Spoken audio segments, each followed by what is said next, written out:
So today, the topic you don't hear about too much in church, aliens and our salvation. We are going to cover a ton of stuff today in a mere 30 minutes, give or take. So I fully anticipate that the discussion afterwards will be wide-ranging. Feel free to ask any question even remotely associated with the topic. But as we begin, we first have to look at the phrase UFO. It's an acronym for Unidentified Flying Object. It has pretty much become synonymous with alien spacecraft, but that's not really what it means. If it's flying, floating, hovering, if it's in the air and you don't know what it is, to you, it's an unidentified flying object. And so, despite language I will use later on in this talk, and we will be discussing UFO religions and UFO cults because that's what they're called. That's really a misnomer. UFO just means unidentified flying object. It could be anything. It doesn't have to be a nuts and bolts alien spacecraft. We're going to start with a modern history of UFOs during World War II and something called Foo Fighters. And if you know the rock group, that's where the name comes from. Foo Fighters were mysterious little balls of fire or light that would follow Allied aircraft at night during World War II. And it was both in Europe and the Pacific Theater, although largely in Europe.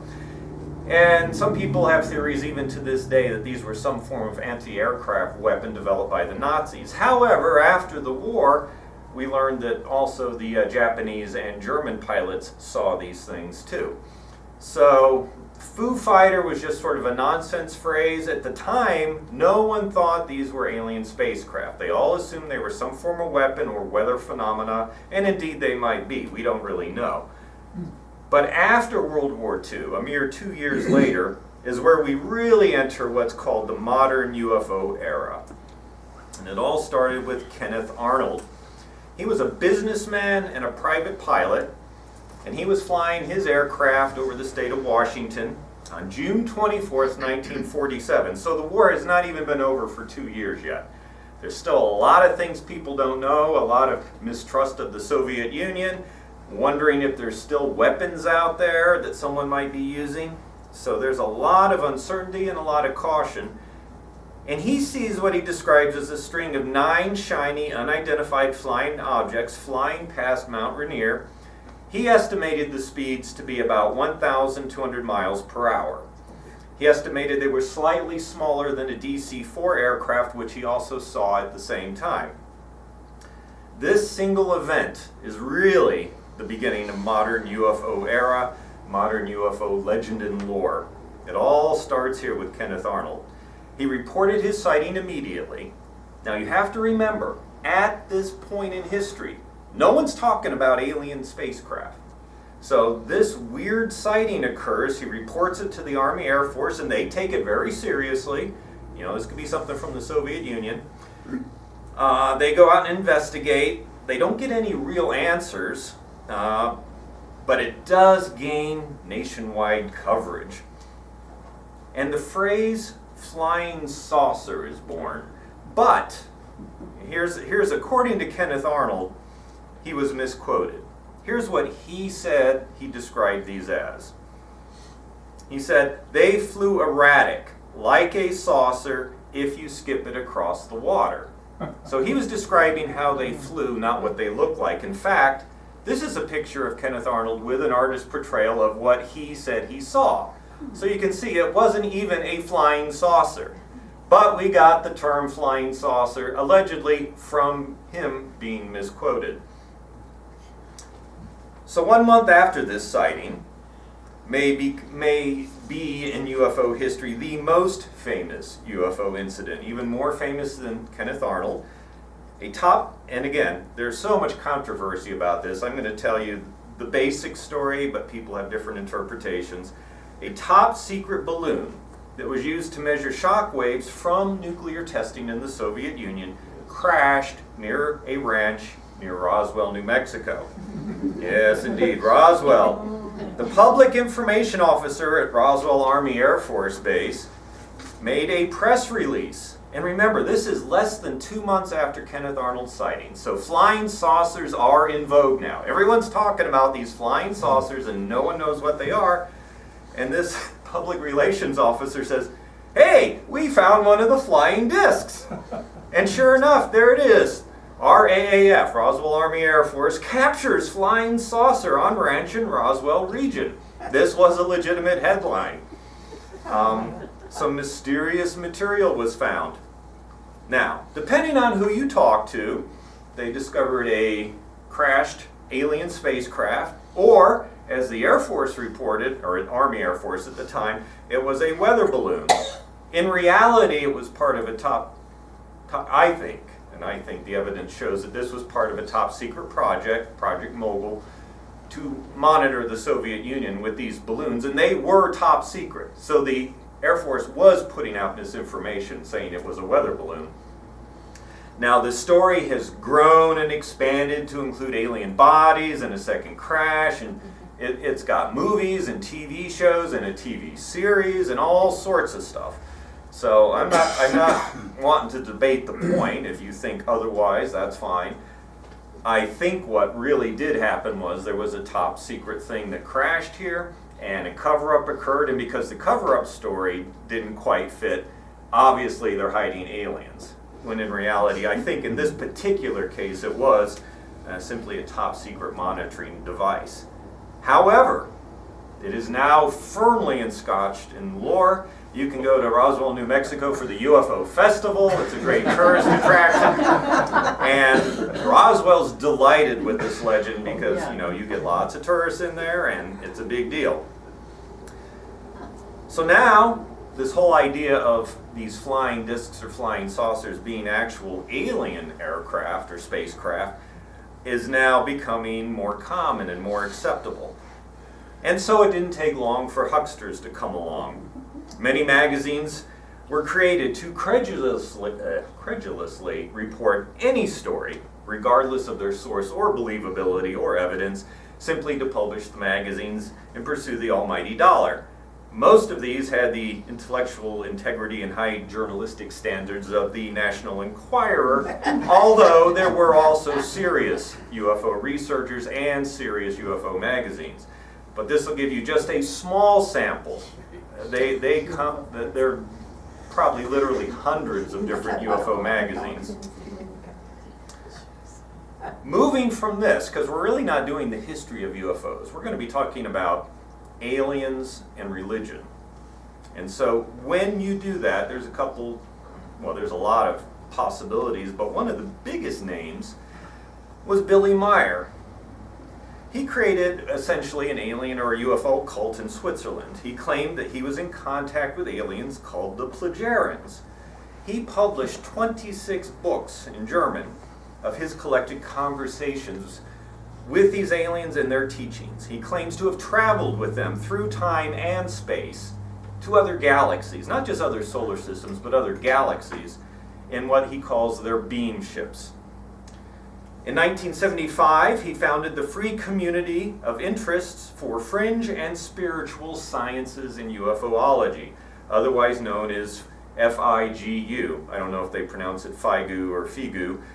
In the late 80s, he switched his focus from the hardware of alien spacecraft and space flight to their religious teachings. Billy claims to be the seventh incarnation of the prophet of the Plagiarians. Want to guess who some of the other six were? Enoch, which is probably Enoch from the Bible, Elijah, Isaiah, Jeremiah, Jesus, and Muhammad. So there, he's offended all the major religions pretty much. At least the Mosaic or the Abrahamic religions. This is a recurring theme, this I'm the latest in the line of prophets. It occurs in religions, it occurs in UFO cults and religions. He claims that he discovered ancient scriptures along with a friend, Isa Rashid, who was an ex-Greek Orthodox lay priest. They were led by aliens through mental telepathy to find it hidden in a cliffside. And the book was translated secretly because it was so explosive. It was finally published in 2007, and this this highly explosive, dangerous book is available for you on Amazon.com right now. You can buy it, and I'll show it to you later. Among its claims are that Adam's father, like Adam from the Bible, first man, had been an alien named Semjasa, leader of the celestial sons, who were elves or gods, guardian angels, and they were distant travelers. The Old Testament God was not a god, but rather an extraterrestrial leader. This is a recurrent theme in UFO religions. This book, as I said, is now available for purchase. I'll show you that in a minute. It must be true. I read it in a book. These are 2 books about Billy Meier. I read both of them, and I was so impressed by the stark contrast between the two that Jancy and I used this as an educational device for our children whom we homeschooled. And in grade 8 or 7, they were required to read them both to see how writers slant things. The first book is called Light Years by Gary Kinder. This was only his second published book, and obviously writers are trying to make money. If you read just that book, this whole Billy Meier story sounds somewhat plausible. There's hardly anything in it that sounds really ridiculous. Only a couple touches of skepticism in it. Pretty much presented straightforward as though this is a legitimate thing. The second book, the Billy Meier story, Spaceships of the Pleiades, by Cal Korff, he actually went undercover and lived at the UFO compound there in Switzerland and did a much more detailed analysis. He showed you photographs because Billy Meier took tons of photographs. He took movies. He would show these, all over the place as proof of what he was saying. And some of the photos look plausible, and some of the photos look ridiculous. They're clearly models. None of those appear in Light Years. But if you look in the other book, you can say, good grief, this is what he's passing off as an alien spaceship? Not only that, he went back in time and took pictures. Oh yeah. There you go. He took this picture of a pterodon, a flying dinosaur, or a gliding dinosaur technically. Pretty cool, huh? Now sadly his camera wasn't really in focus, and it's not very good detail, but yeah, he went back in time to prehistoric times with the aliens and took this picture. Unfortunately, researchers found where he took the picture from. It is an exact match. I have to give credit to the BillyMeierUFOcase.com website, which goes through a lot of these. It's a wonderful resource by Derek Bartholomew, I believe. Here's another one. This is one of the alien spaceships. Yeah. So what do you think? Christmas decorations. If you look really close, you can see there's these little gold things sticking up here, but one of them fell down. It's sitting right here. People have deconstructed his photos and showed you what raw materials were used to make the models. So if you want to build your own beam ship, here's how you do it. Remember that Billy Meier said this was a photo of a beam ship. It proves my story. Here's another one. Problem with this picture is researchers went to this lake where he said he took the photo, tried to match it up with the trees and the shorelines and everything. When they finally found the location, there was no tree there. They asked the owners, was there a tree here at any point? No, there's never been a tree here. So he uses a lot of forced perspective shots where you put something right up close to the camera and then get what's in the background. This is almost certainly a model tree with the model flying saucer laid out in front of a lake. Additional incriminating evidence is they found other photographs with this exact same tree but in different locations. So Billy Meier in return says, no, these photos have been inserted into my collection by people who want to defraud what I'm doing and defame me. So these are inserted by my enemies, and that's his argument, because even he knows, yeah, this looks really bad. And he took a picture out of a book and said it was a dinosaur. He also has a picture of an ancient semi-human being back in the evolutionary stages, which also came out of a book on cavemen. Here's his book, The Talmud of Jemanuel. He said Emmanuel was spelled wrong in the Bible. It should be Jemanuel. This is his book. You can get it on Amazon. And this brings us into the deeper sides of the religious connection between UFO and alien cults and religions and our search for truth and meaning. Aliens provide a source of new mythology for us. And they give us hope if we don't believe in actual gods and goddesses. So you can substitute super powerful aliens for these mythical beings that can make everything better for us. And now it becomes rational and plausible again to modern man. All the photographs you see from here on forward are from a group called the Raelians. They put out this gigantic billboard that says God is a myth, and then directs you to their site, www.rael.org, and there's a flying saucer there for you. What they call their beliefs is the atheist intelligent design theory. It offers a rational solution to the age-old debate between God believers and evolutionists. It's compatible not only with today's scientific discoveries, but also with the ancient historical accounts of all cultures. So this is called intelligent design. You can get it for free off their website. You don't even have to buy it.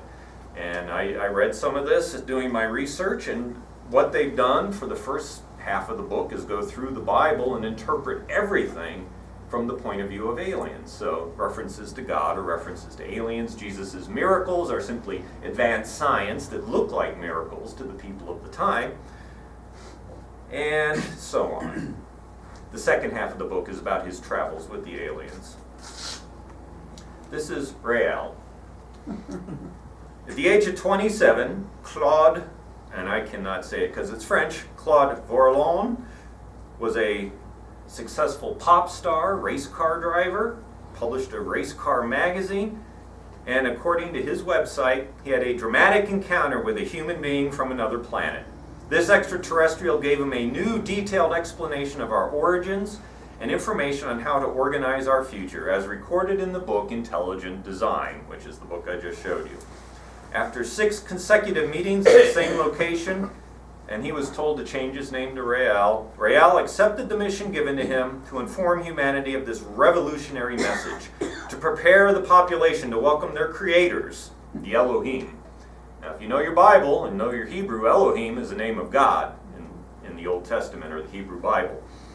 He says Elohim is a plural word referring to aliens. And that is an interesting twist, because Elohim is a plural word unless it refers to the Hebrew God, and then it becomes singular. So he says, no, that's all wrong. It's a plural word referring to a bunch of aliens. That's who the Elohim are. And we're going to welcome them back. Their holy book tells us that thousands of years ago, scientists from another planet came to Earth and created all forms of life, including humans, who they created in their own image. So the aliens are human, and we are just made in the image of these aliens. Due to their highly advanced technology, they were considered as gods by our primitive ancestors, and they called them the Elohim, which in his interpretation, which is not a good interpretation, it means those who come from the sky. Despite being a plural word, Elohim was mistranslated to be a singular god. It should refer to multiple aliens.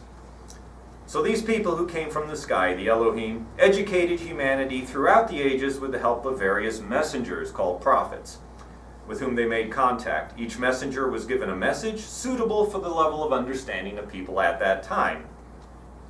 Once humans become sufficiently advanced, the Elohim decided, now we will make ourselves more available through UFO sightings, and then we're going to bring about their final message in our reunion. So Rael was given 2 missions: spread this last message on Earth and prepare an embassy to welcome the return of their creators. This embassy, and this is a computer graphic design of the embassy they want to build, is also known as the Third Temple, referring to the temples of the Jews. So their mission is to create an official embassy welcoming the return of the creators.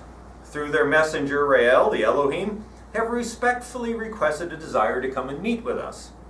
But since they wish to come only if their presence is welcome, first we have to demonstrate our desire to welcome them by building this embassy This embassy has to be granted the rights of extraterritoriality, which is like an embassy, meaning if you're on embassy property, you're not actually in that country, you're in your own country. They have to have guaranteed rights for its occupants to be safe. There has to be neutral airspace declared over the temple. And when that's ready, they're going to come back. So they're approaching different countries about building this temple. There is a tiny problem. One of the countries they went to was Israel. Oh, it gets better. Look, wait till you see their official symbol. Yeah. On the left is, yes, that is a swastika in a Star of David. You could not possibly offend the Jewish people more than to take their holy symbol and put a swastika in the middle of it. Now remember that I discussed a couple months ago that the swastika didn't always mean Nazi party. It was a good luck symbol and good fortune throughout many different religions. The Raelians are one of the groups that are behind this Rehabilitate the Swastika movement that I talked briefly about. This is one of their biggest causes. On the right-hand side is their revised version, when they realized Israel was not very receptive to the one on the left. So they used the one on the right for a while, and you'll see it in some of their photos, but then now they've reverted, and they've just gotten hardcore, and they said, no, swastika's fine, deal with it. It's a good symbol, and we're going to rehabilitate it. So they claim to have approached several countries. Some have expressed interest about allowing that embassy to be built. But now it gets a little bit more outrageous. Rael claims to be a prophet, as I said. He's also used the term Maitreya from the West, which refers to the fifth Buddha. So not only is he the last in the line of prophets in the Abrahamic religions, he's also co-opted Buddhism. So he's just everybody's prophet. Somehow he's going to work his way into Hinduism too at some point. And now the Raelians are the chosen people, not the Jews. The Jews were the chosen people. Now it's the Raelians. And lest you think I'm joking, a mere couple weeks ago, on the 6th of August, this announcement appeared on their website. I, Yahweh, through the mouth of my son and prophet Rael, am addressing this message to the Jewish people. You have betrayed all the exemplary values of Judaism by stealing the land and houses which don't belong to you, and especially by not respecting my most important commandment, thou shalt not kill, and accumulating nuclear weapons. Consequently, the protection that had been granted to Israel from today is totally withdrawn, and I ask all the real Jews to leave the land of Palestine as quickly as possible. Raelians are now the true Jews, and the only ones who wish to physically construct the embassy to welcome our return, and not on stolen land. We ask all Jews to leave Israel as soon as possible and convert to Raelianism. Wow. And to support the Palestinians, who are in fact mostly the descendants of real Jews who converted to Islam a very long time ago. To see false Jews coming from Europe massacring the descendants of Jews who lived in Israel from biblical times is a heart-rending crime. This is their most recent statement from their prophet. So somehow, even though we're talking about aliens and spacecraft and all this other stuff, it still comes back to the scriptures. And this is a common thing in UFO cults, that they claim to be part of the lineage of the prophets. Not all of them, but many of them. Now this particular group claims to have 70,000 people. They have an organization called Clonaid, where they are claiming to clone human beings. They also emphasize all forms of sexual liberation, free love. They are completely welcoming to all forms of sexual identity, practice, gender identity, etc. You will see Raelians marching in pride parades. You can find lots of photos of that online. And they also emphasize human sexuality to the point that they have an entire book called Sensual Massage, which is to help all people to fully appreciate all forms of sexual pleasure so they can, and I quote, experience the cosmic orgasm.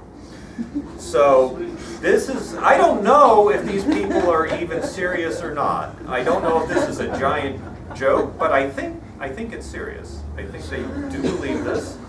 But we all laugh and giggle, but when you think about how many people believe that God destroyed the world with a giant flood and Noah built a boat and put all the animals on it, or, what is ridiculous is in the eyes of the beholder. And so it sounds really weird to us, but lots of religions have claimed to be the real Jews. It's not just this group. There's a whole movement called Anglo-Israelism, which says that when the tribes went into exile, they went up to England. And those are the real Jews, or Northern Europe, or even America. The Mormons claim the Jews sailed over here and set up a civilization for which we have no archaeological evidence. And it's a massive religion. So, before we laugh too hard and giggle too much, this happens all the time amongst humans, because we devise religions to try to find truth and meaning, and what may be terribly important to us may look ridiculous to somebody else. And if people were to hear how we describe what we do here, undoubtedly other people will be shocked. I had that very conversation just yesterday with the group out in Nashville, where I go to the Nashville Zen Center, and I mentioned the fact that I didn't pray, and the guy looked at me and said, "What? A minister that doesn't pray?" And he didn't even understand where I was coming from. It was that bizarre to him. So this is the picture from the end of the movie, Close Encounters of the Third Kind. This is where, if you don't know this story, people are getting messages to show up at this spot. They're not quite sure why, and when they get there, it turns out aliens are finally going to make contact with us. And all the humans that have disappeared, like in the Devil's Triangle and other strange things, Amelia Earhart, I think, might have been in it, people for whom we don't know exactly where they went, they've been abducted by aliens. So this giant, beautiful, gorgeous alien ship lands, and we actually have someone there who can communicate with it somewhat through music, and all these people come off the ship that have been missing, and then there's a group of people who've been drafted to go on board and head off with the aliens. It's a very uplifting ending. It's a very hopeful ending. That finally, we've had this encounter with these friendly aliens. And what hope lies there that we've now made peaceful contact with them. And we're going to send these humans off, and who knows what good things can come out of that. This scene, probably as well as any in modern movie history, captures the hope that lies behind a lot of people when they have this desire that these UFOs, these unidentified objects, are really alien spacecraft, and that these aliens are friendly. Because not all the stories are happy stories in the UFO world. You have abductions and terrible things happening to people. But there is this hope that the aliens are going to come, they're going to be friendly, and they're going to help us. The old gods to whom we turn to for help have been replaced in the minds of some by these aliens. We are destroying our planet. We have nuclear weapons. We are callous to the needs of those who are suffering. We pollute. We overpopulate. We seem to have no common sense about our long-term survival or treating our planet well. And since we can't do it because we're just too stupid or ignorant or obstinate, maybe these aliens can come and help us. And they'll have the miracles that'll cure cancer and all the other diseases that ravage us. And they can give us life extension, if not immortality. And they will put an end to war. They will deactivate our nuclear weapons. Who knows what these aliens can do? They're part of a federation of peaceful aliens, and they're going to come, and we're just still stupid, ignorant children, but they're going to help raise us up. And that's the hope. And it sounds so much like the hope of other religions, where the gods are going to help us. But now it's aliens, so it's more palatable to people who don't believe in gods, but are still yearning for an outside help, an outside source, because they see no hope amongst humanity. And so this story of needing outside help, of desiring outside help, of begging for it and praying for it and looking for it in even the most unusual circumstances and reading into things because we so desperately need it. This is not a new story. This is as old as humanity itself. It's a hope that's as old as humanity itself. So we have gone through a lot. I acknowledge that, and there's tons of stuff you might want to talk about and ask questions about. But what I wanted to give you a feel for today was there are a large number of UFO cults or religions or whatever you want to call them out there. And considering how short the history is of UFO sightings, just after World War II, that's a lot of things that have sprung up over this last generation or two. So anyway, think about what you want to talk about. Thank you for coming out on a rainy day and being with us, and I look forward to a most fascinating discussion.